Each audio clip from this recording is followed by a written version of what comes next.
Hey everyone, happy Technique Tuesday. Yesterday in my stories, I shared something by Rachel Willis Sorensen, and she was talking about whether or not you can sing bright vowels above the upper passaggio.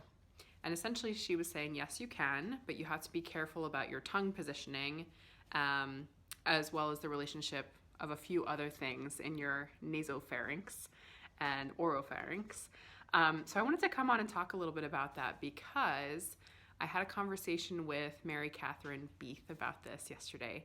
And I think a lot of it comes down to terminology and common language and what works for you to create the correct action. So there's something called vowel modification, where some people are taught or trained to think of other vowels to influence certain sounds above the passaggio. So think sort of Joan Sutherland saying everything through an oo vowel, and as she got higher in her range, it became more of an ah or an aw instead of an oo.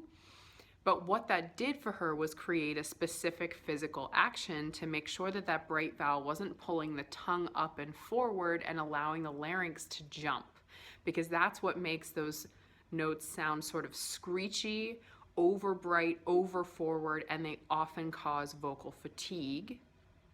However, if you go the opposite direction and think really dark or really far back, what often happens, instead of your tongue staying nice and high and in that sort of NG place, is that your tongue then decides to try to go down the back of your throat and depresses, pushes down the larynx so that you get another sort of choked, unfree sound that's also fatiguing.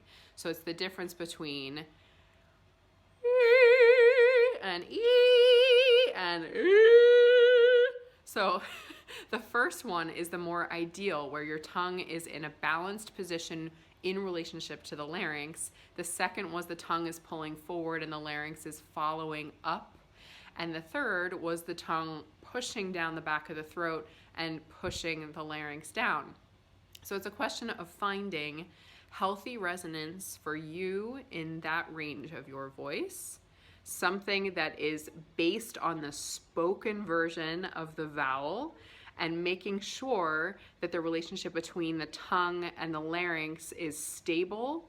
They're not compressed together, they're not pulling up, they're not pulling down, they are in a balanced opposition position to each other, so that you can sing with full vocal freedom, full breath efficiency, and the best resonance for your voice on that vowel.